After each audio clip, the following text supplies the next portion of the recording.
Now we will discuss the final lipoprotein, that is the high density lipoprotein. The site of the synthesis of HDL is liver and intestine.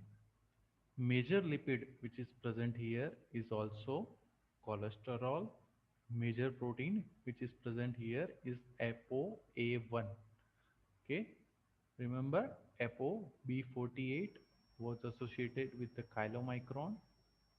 ApoB100 was associated with LDL, and now we have ApoA1 which is associated with the HDL.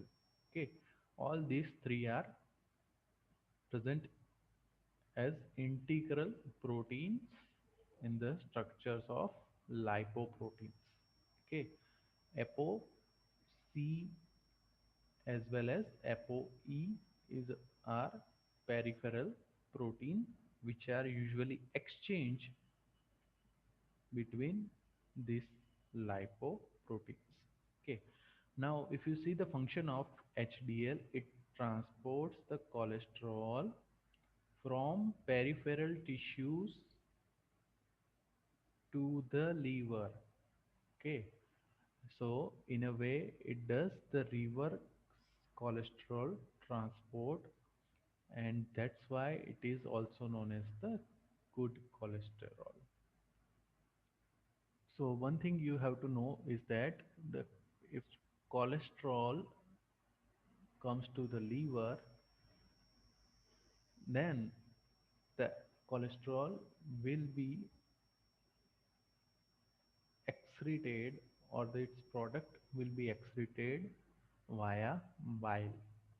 So there will be formation of the bile acids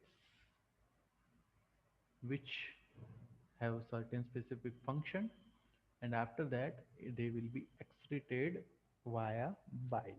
Okay, so what does HDL do? It takes out the extra cholesterol from the peripheral tissues and then delivers to the liver for the further metabolism. So it is also does the reverse cholesterol transport and also known as the good cholesterol. Now if we look at the metabolism, okay, it is bit complicated, okay, but you don't have to remember about all the proteins or transporters associated with it. Okay, you can simply remember the few lines about the HDL metabolism. So the HDL will be synthesized in the liver and in the small intestine. Okay, and that form of HDL which is getting synthesized initially in the liver and intestine, it is known as the pre-beta HDL. Okay, it is known as the pre-beta HDL. After that, there will be formation of nascent HDL, then there will be formation of HDL3, then there will be final formation of the mature HDL, that is the HDL2, and this HDL2 will be taken up by the liver. So in this particular thing, we have seen various varieties of HDL. One was pre-beta HDL, then there was nascent HDL, then there is HDL3, then there is HDL2. Okay, fine. So if we see the difference, what is the difference between all these type of HDL? So first there will be formation of pre-beta HDL. In that there will be just presence of ApoA1, okay, which is mentioned here. This is ApoA1 which is present in beta HDL, pre-beta HDL. It will receive the phospholipid. Okay, it will receive, yeah. So what does it do? This pre-beta HDL, it will receive the phospholipid and cholesterol from peripheral tissues. Peripheral tissues via a transporter which is known as the ABCA1 transporter. So initially this pre-beta HDL have a very low lipid content. Okay, it will not have much of cholesterol or phospholipid in its structure. Mainly it will have ApoA1 only protein. So it will receive the cholesterol and phospholipid from the peripheral tissue, and it becomes discoid shaped HDL, which is known as the nascent HDL. It will become nascent HDL, which will have some amount of phospholipid and cholesterol. Okay, there will be presence of ApoA1, which is the major protein part. After that, there will be action of an enzyme, which is known as the lecithin cholesterol acyl transferase.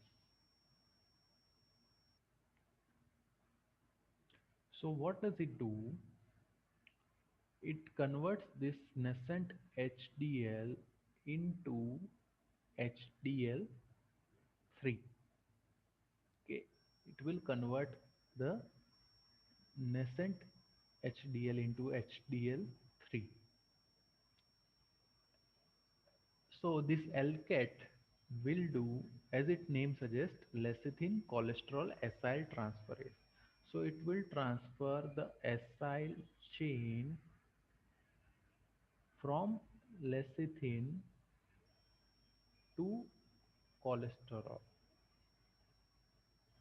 So the cholesterol will become cholesterol ester, and lecithin will become lysolecithin. Okay. So this phospholipid will be converted into lysophospholipid. It will undergo the metabolism. And this cholesterol ester will be taken by the nascent HDL. Along with that, there will be also accumulation of the cholesterol ester and phospholipid. So that type of HDL is known as the HDL3. Okay, so basically HDL3 is a product of nascent HDL after action of enzyme LCAT or lecithin cholesterol acyl transferase. Further on, this HDL3 continues the uptake of cholesterol and phospholipids from the other transporters such as the ABCG1 and SRB1. Okay, if you can remember this transporter, it is well and good. Otherwise, these are the few transporters which transports the cholesterol from peripheral tissue to HDL. So after the intake of this cholesterol as well as the phospholipid, HDL3 becomes a spherical HDL, which is known as the HDL2, which is rich in cholesterol and phospholipids in its structure, along with the major protein part ApoA1. And this HDL2 will be taken up by the liver by the another transporter SRB1. Then there will be action of hepatic lipase, which hydrolyzes this cholesterol into ester into cholesterol and free fatty acid. Also, it will act on phospholipid, and then the cholesterol undergoes metabolism. There will be formation of bile acids, and it will be removed from the bile. Okay. So what if you have understand here what the HDL has done? That HDL initially was lipid poor, such as the pre-beta HDL. Then it has taken the cholesterol from the peripheral tissues, and it has become lipid rich cholesterol, that is HDL2. Okay, and this HDL2 will go to liver, so it will not do any harmful effect, and from liver there will be excretion. Okay, so that's why HDL does the reverse transport. LDL, what it had done, LDL was delivering cholesterol from liver to the peripheral tissues. In contrast, HDL does the reverse thing. Okay, so that's why it is known as the good cholesterol. Okay, now if we summarize this particular metabolism, so first there will be formation of pre-beta HDL, then there is a formation of nascent HDL, which is a kind of disc shaped.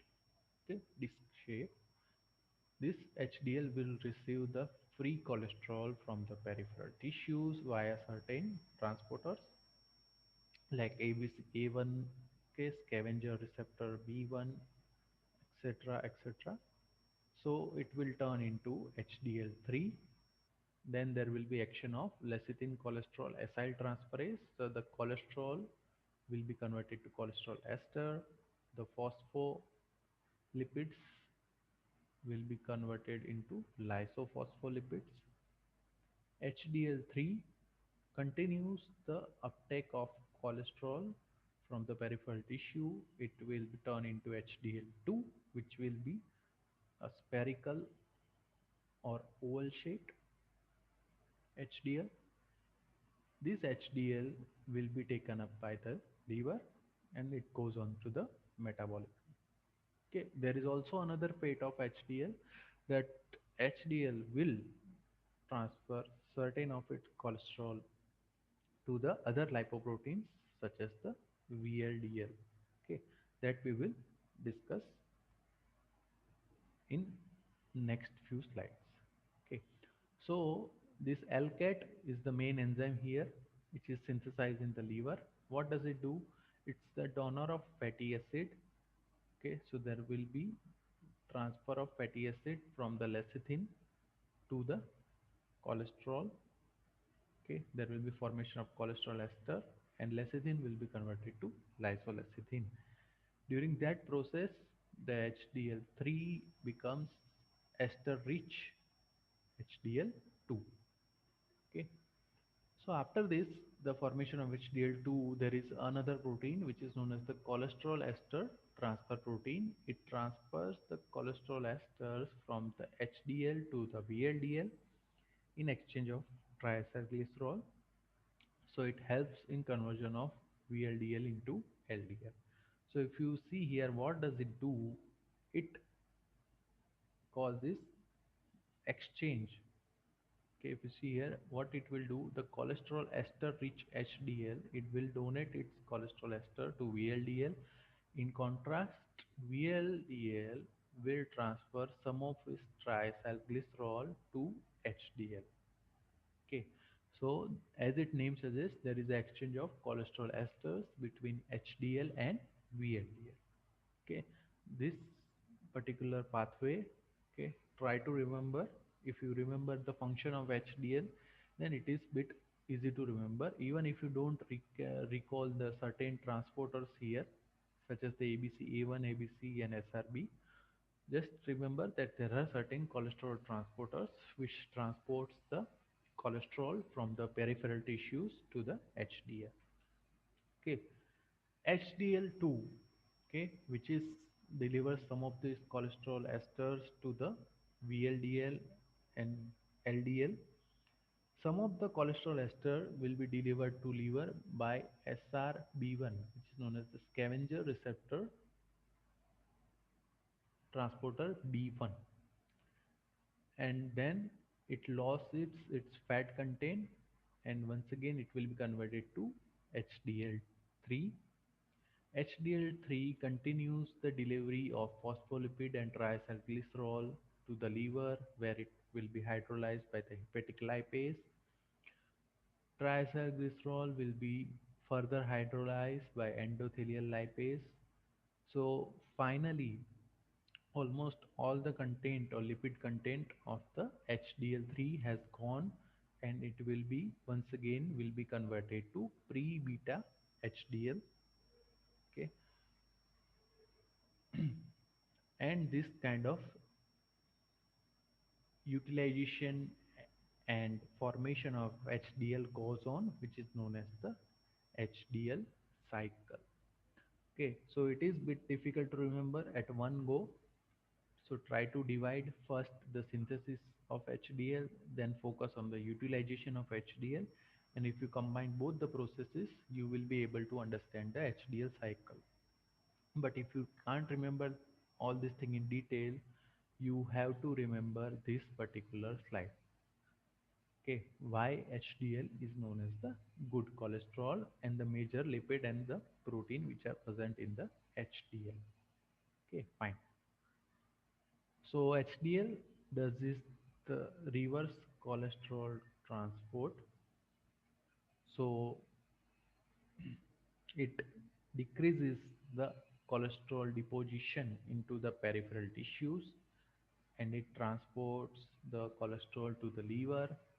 So there are less chances of development of myocardial infarction as well as the coronary artery disease. Okay, because if there is no cholesterol, then there are chances of development of plaque will be less chances of development of free radical mediated injuries. So that's why HDL is known as the good cholesterol. Okay, so in this particular chapter, if you don't remember the proper metabolism, at least you should know the basic composition and function of major four lipoproteins. Okay, so chylomicrons, the site of synthesis is intestine. In its structure, the main thing is that it contains the highest amount of triacylglycerol. What is function? It delivers the dietary or exogenous triacylglycerol to the peripheral tissues. In contrast, the VLDL, it also has the high TG, but it also has the cholesterol. It delivers endogenous triacylglycerol to the peripheral tissues. Okay, here it was exogenous, here it is endogenous TG. Okay, site of the synthesis of VLDL is liver. From VLDL, there will be generation of LDL. Now onwards, the TG composition or TG concentration will be low, but the cholesterol composition gets increased. LDL does the normal transportation of cholesterol. It will deliver the cholesterol from the liver to the peripheral tissues. Okay, and finally the HDL, which is synthesized from the liver and the intestine, it will have high cholesterol, low TG, but major portion will be of protein in the form of ApoA1. It does the reverse transport. That means it will take the cholesterol from the peripheral tissue and deliver to the liver for the process of elimination. Okay, so this is also a picture which shows the very good summary of the chapter, where you can see the site of the synthesis of lipoprotein, its composition and its main function. Okay, so with this we will end the lipoprotein metabolism. Thank you very much.